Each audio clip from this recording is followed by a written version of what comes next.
Hello friends, this is Sandeep Hansda और आप सबका स्वागत है जेएच फिजिक्स फैमिली में। तो आज हम लोग करने वाले हैं इलेक्ट्रिक चार्जेस एंड फील्ड। हम देखेंगे इसमें कि इलेक्ट्रिक चार्ज क्या होता है और उससे बनने वाला इलेक्ट्रिक फील्ड कैसा होगा। तो हम एक कहानी से स्टार्ट करेंगे और जाते हैं समय के थोड़ा पीछे। लगभग 600 बीसी के आसपास का समय है और उस समय ग्रीक के एक साइंटिस्ट थेल्स हैं और उन्होंने क्या ऑब्जर्व किया। उन्होंने ऑब्जर्व किया कि पेड़ से जो निकलने वाला लेटेक्स की तरह शेप होता है एक।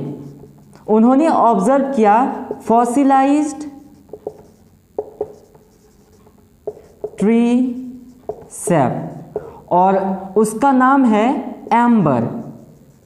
उन्होंने क्या ऑब्जर्व किया कि जिस तरह से पेड़ से हमारा लेटेक्स निकलता है उसी तरह से फॉसिलाइज्ड ट्री शेप यानी कि रस की तरह एक रेड कलर का ऑब्जेक्ट निकलता है, लिक्विड निकलता है और उसे कहते हैं हम एम्बर, जो कि अभी आपको स्क्रीन में दिख रहा है। तो ये एम्बर में इन्होंने क्या ऑब्जर्व किया कि जब एम्बर को किसी में रब करते हैं सिल्क में तो वो क्या कर रहा था, लाइट ऑब्जेक्ट्स को यानी कि हल्के ऑब्जेक्ट्स को, लाइट ऑब्जेक्ट्स को वो कर रहा था अट्रैक्ट। तो उन्हें यहाँ से पता चलता है कि इसमें कोई चीज़ ऐसा है जो इन छोटे छोटे ऑब्जेक्ट्स को अट्रैक्ट कर रहा है और यहीं से हमारा जनरेट होता है चार्ज के बारे में।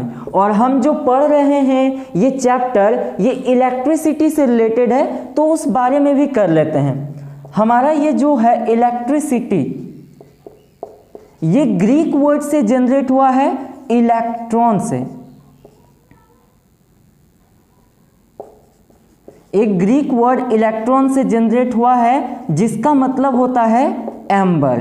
तो पूरा का पूरा कहानी हमारा स्टार्ट होता है एम्बर से कि इसको जब किसी से रब करते हैं तो ये हल्के ऑब्जेक्ट्स को खींच रहा है और इसके बाद ही हम कोई एक ठंडे के दिनों में ऑब्जर्व करते हैं कि अगर हम कपड़े को इस तरीके से रब करते हैं तो थोड़ा थोड़ा चिंगारी जैसा स्पार्क दिखाई देता है। आखिरकार ये कैसे होता है, तो इन सब के पीछे है चार्ज। अब हम देखेंगे कि एग्जाम्पल दूसरा लेते हैं कि जब हम रॉड को, प्लास्टिक के रॉड को बिल्ली के फर से रब करते हैं, अगर दो रॉड को हम लोग रब करें बिल्ली के फर से तो क्या होगा, दोनों रॉड एक दूसरे को रिपेल करता है और अगर उसी को बिल्ली के पास लेके जाते तो वो चिपक रहा है।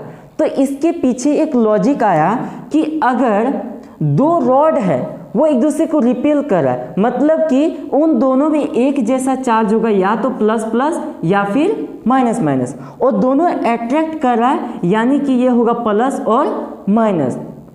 तो ये जो चार्ज था स्टार्टिंग में पता नहीं था कि चार्ज प्लस है माइनस है, ये किसी को पता नहीं था। लेकिन क्या हुआ, ये चार्ज को प्लस और माइनस नाम देने का कारण यह है कि हम जानते हैं कोई चीज़ अट्रैक्ट तभी करेगा जब दोनों अपोजिट चार्ज हो। तो पहले अपोजिट चार्ज ही बोला जाता था, लेकिन हमारे एक साइंटिस्ट हैं बेंजामिन फ्रैंकलिन, उन्होंने इन चार्जेस को नाम दिया प्लस और माइनस, और जो कहाँ से बिलोंग करते हैं, अमेरिका से। ये अमेरिका से बिलोंग करते, इन्होंने सबसे पहले चार्ज को नाम दिया कि ये प्लस होता है या फिर माइनस होता है। तो हमने पढ़ा ये ग्रीक से स्टार्ट हुआ, लगभग 600 बीसी के आसपास का समय है और ये ट्री शेप एम्बर अट्रैक्ट कर रहा था यानी कि चार्ज का जनरेशन हुआ।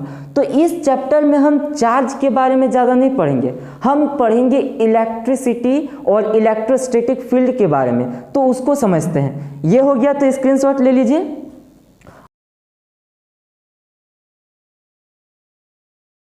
हम यहाँ पढ़ने वाले चार्ज का पहले एक डेफिनेशन लिख लेते हैं कि चार्ज क्या होता है।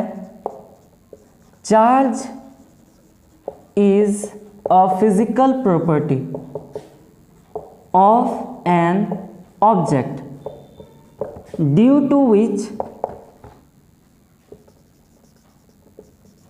इट फील्स फोर्स when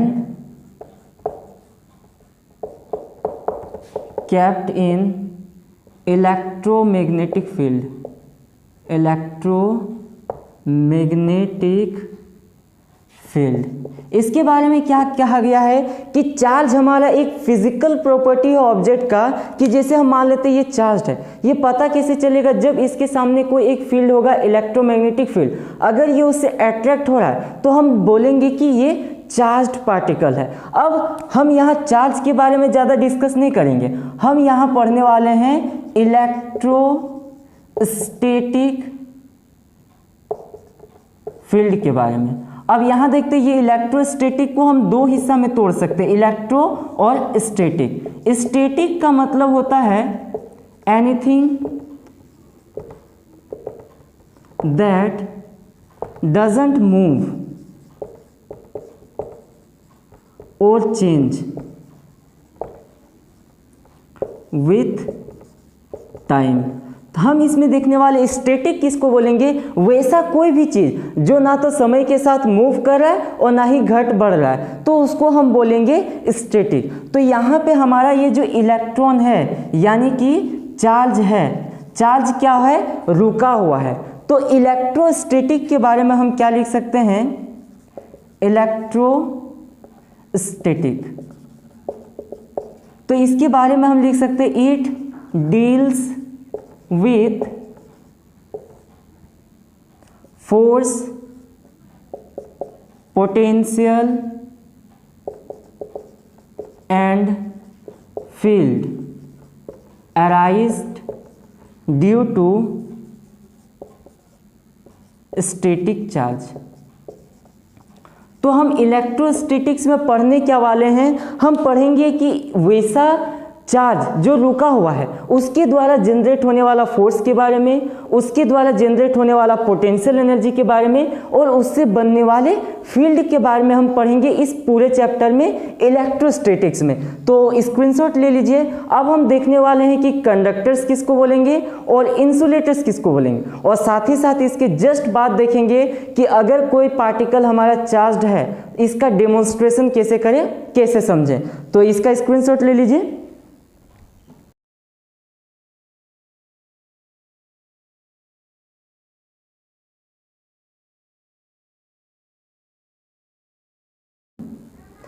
अब हम देखने वाले कंडक्टर्स के बारे में। कंडक्टर्स के बारे में हम पहले भी पढ़ चुके हैं, वो सारा ऑब्जेक्ट जो इलेक्ट्रिसिटी को अपने से फ्लो होने देता है उसको बोलेंगे कंडक्टर्स। इंसुलेटर उसको बोलेंगे जो बहुत कम फ्लो होने देता है, यानी कि काफ़ी ज़्यादा रोकने का कोशिश करता है इलेक्ट्रॉन यानी कि चार्ज के फ्लो को। और इन दोनों के बीच कंडक्टर और इंसुलेटर के बीच में आता है हमारा सेमीकंडक्टर। सबके बारे में देखेंगे। कंडक्टर्स के बारे में हम क्या लिख सकते हैं, the object that allows the flow of charge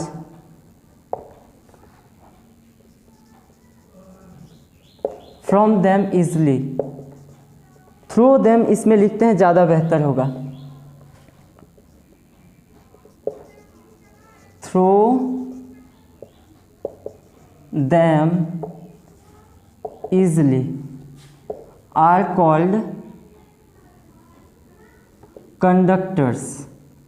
तो इस बारे में हम क्या यहाँ बोलेंगे, वे सभी ऑब्जेक्ट्स या सब्सटेंस जो इलेक्ट्रॉन को यानी कि चार्ज को अपने से सिंपली फ्लो होने देते हैं उसको हम बोलेंगे कंडक्टर्स। और इसका एग्जाम्पल आप सभी जानते होंगे, जितने भी मेटल्स हैं वो इलेक्ट्रिसिटी को कंडक्ट करते हैं। लोहा हो गया, स्टील हो गया, चाहे हमारा एल्यूमिनियम हो गया, कॉपर हो गया, सभी कंडक्ट करेंगे। साथ ही साथ हमारा ह्यूमन बॉडी ये भी कंडक्ट करता है, एनिमल बॉडी ये भी कंडक्ट करता है। भले हम सहन नहीं कर पाते हैं इस फ्लो को, लेकिन हमारा शरीर कंडक्टर है इलेक्ट्रिसिटी का। और सबसे बड़ा तो हम बोलेंगे अर्थ भी हमारा कंडक्टर है। इसके आगे भी बहुत सारे एग्जाम्पल्स हैं। अब दूसरा हमारा क्या है, हम देखते हैं इंसुलेटर्स के बारे में। Insulators, the substances which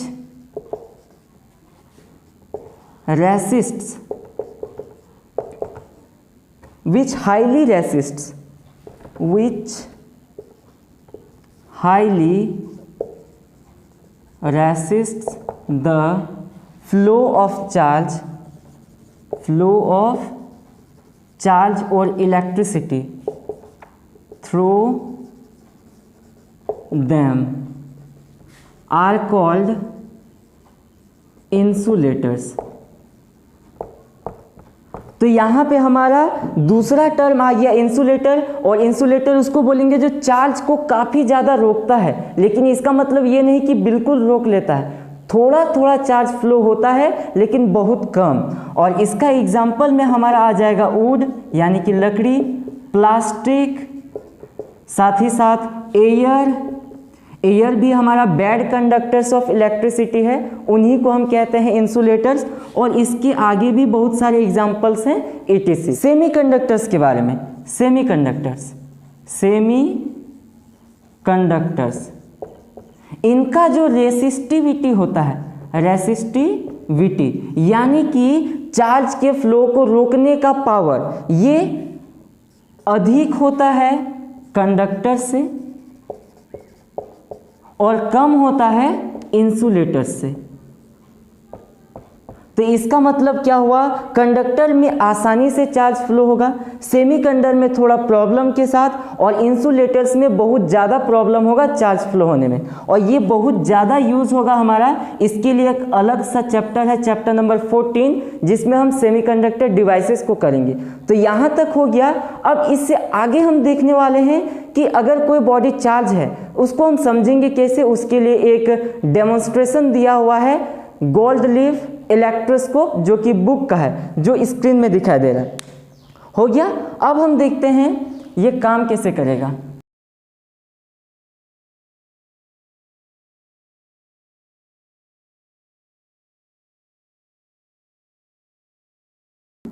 body charge है या नहीं इसको समझने के लिए बुक में दिया हुआ है एक इलेक्ट्रोस्कोप, जिसका नाम है गोल्ड लीफ इलेक्ट्रोस्कोप।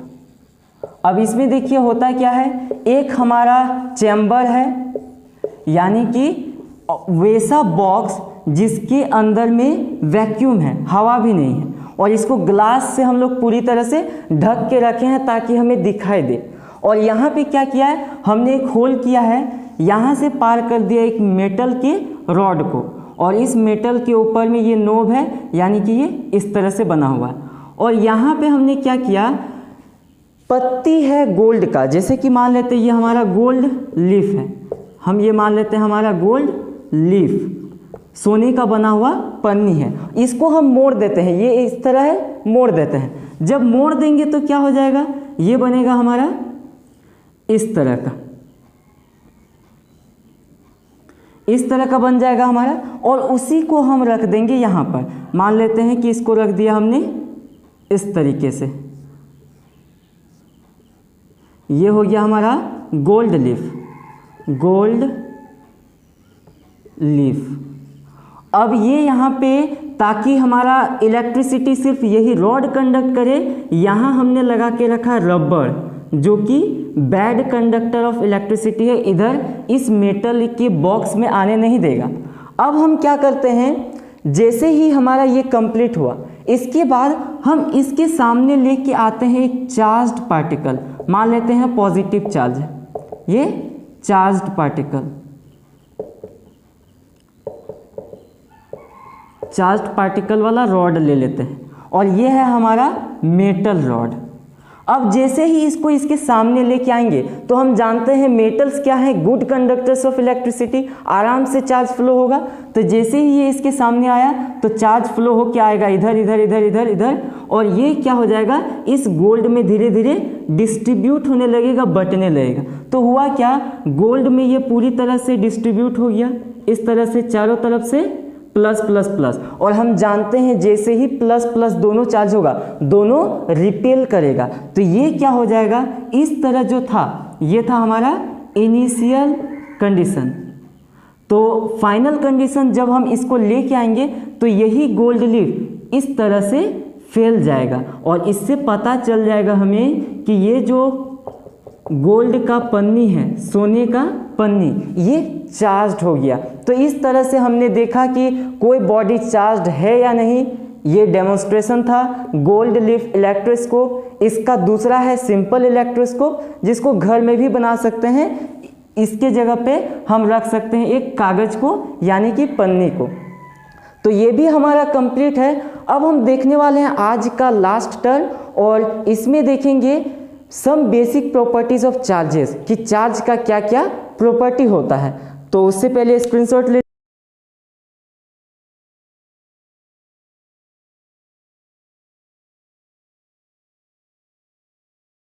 सबसे पहले हम देखेंगे additivity of charges. Additivity of charges, additivity से क्या मतलब पता चल रहा है हमें, जोड़ेंगे। तो जिस तरह हम किसी मैथ में नंबर्स को जोड़ते हैं, सेम चार्जेस भी उसी तरह जोड़ते हैं, क्योंकि ये स्केलर क्वांटिटी है। जैसे कि मान लेते हैं हमारा एक सिस्टम है जिसमें 3 चार्ज है, एक +3 कूलम, एक है -2 कूलम, और तीसरा है हमारा 4 कूलम। तो टोटल जो चार्ज हो जाएगा वो हमारा 3 - 2 + 4, इस तरीके से क्या हो जाएगा 7 - 2, यानी कि 5 कूलम चार्जेस। जिस तरह से नंबर्स को जोड़ते हैं सेम उसी तरह। तो हम यहाँ लिख क्या सकते हैं, if a system contains n number of charges,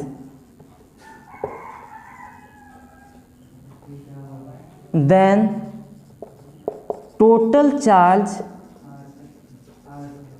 of system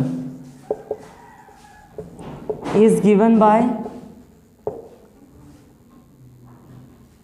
Qn। और हम लिख क्या सकते हैं इसका फॉर्मूला, इसको हम लिख सकते हैं Qn = हो जाएगा Q1 + Q2 + Q3 + ... Qn। मतलब कि जितने भी चार्जेस हैं हम सिंपली जोड़ सकते हैं। और दूसरा क्या प्रॉपर्टी है, दूसरा प्रॉपर्टी है हमारा चार्ज इज कंजर्व्ड। और इसमें क्या होता है, मान लेते हैं कि किसी जगह पे हमारा कुल मिला के 12 चार्जेस हैं, या फिर हम लोग इस तरह समझ सकते हैं, ये हमारा एक ऑब्जेक्ट है जिसमें plus plus plus minus minus minus इस तरह से, और दूसरा है हमारा इसमें भी है plus plus minus minus plus minus इस तरह से है। अब जब इन दोनों को घसेंगे तो हो सकता है एक का चार्ज इसमें फ्लो हो और दूसरा चार्ज इसमें फ्लो हो। मान लेते हैं कि सारा का सारा प्लस चार्ज इसके पास आ गया, तो टोटल कितना 1 2 3 4 1 2 3 4 और इसका 3, और एक रहने देते हैं वैसे ही नेगेटिव, और इसके बाद इधर क्या हो जाएगा और ये पॉजिटिव। तो यहाँ देखिए, यहाँ पे हमारा टोटल चार्ज जितना था, भले ये चेंज हो गया, एक जगह पे ज़्यादा पॉजिटिव है दूसरे जगह ज़्यादा नेगेटिव है, लेकिन कुल मिला के पूरे सिस्टम में चेक करें तो टोटल चार्ज जितना था उतना ही रहेगा। तो यही हमारा चार्जेस कंजर्व। तो इस बारे में हम लिख सकते हैं, in an isolated system total number of charges remains constant. Total number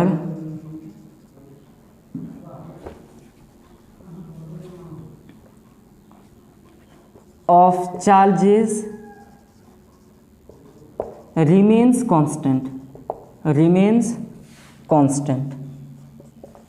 और इसी को दूसरे शब्दों में हम लिख सकते हैं, charge can neither be created not be destroyed. ना तो चार्ज को हम जनरेट कर सकते हैं और ना ही डिस्ट्रॉय कर सकते हैं। और लास्ट में हमारा तीसरा प्रॉपर्टी है, और यह है हमारा चार्ज इज क्वांटाइज्ड।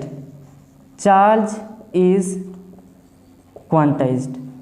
तो इसमें हम क्या देखने वाले हैं कि चार्ज को पहले पता नहीं था किसी को कि चार्ज हमारा कितना वैल्यू है किसी एक चार्ज का, जो कि अभी हमें पता चल चुका है कि एक इलेक्ट्रॉन का चार्ज होता है -1.6 × 10⁻⁻19 कूलम।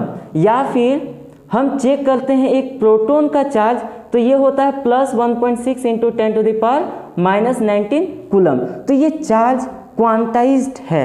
हमें पता है कि एक चार्ज का इतना वैल्यू होता है, पहले पता नहीं था, तो बस इसी के बारे में हम क्या लिख सकते हैं, चार्ज इज क्वांटाइज्ड। तो हम लिख सकते हैं इस बारे में, charge is an integral multiple of basic unit of charge. अगर हम किसी सिस्टम के टोटल चार्ज को निकालना चाहते हैं तो वो होता है एक बेसिक यूनिट का चार्ज, और जितने नंबर ऑफ चार्जेस हैं उसको मल्टीप्लाई करें, यानी कि हम लिख सकते हैं Q is equal to NE, जहाँ पे क्या है, N हमारा कोई भी इंटीजर है और E है basic unit of charge. N के बारे में हम लिख सकते हैं इंटीजर है और E है चार्ज ऑफ एन इलेक्ट्रॉन, एक इलेक्ट्रॉन का चार्ज। तो यहाँ हमारा टोटल ये कंप्लीट है। हमने सबसे पहले देख लिया चार्जेस क्या होते हैं, फिर इसकी बेसिक प्रॉपर्टीज़ को और चार्ज को भी डेमोन्स्ट्रेट कर लिया। तो अब से हम जो भी सिलेबस पढ़ने वाले हैं वो बिल्कुल CBSE और जैक बोर्ड के टर्म 1 के आधार पे होगा, और उसी के आधार पर हम आगे के क्लास को भी कंटिन्यू करेंगे। तो all the very best of luck, thank you, जय हिंद।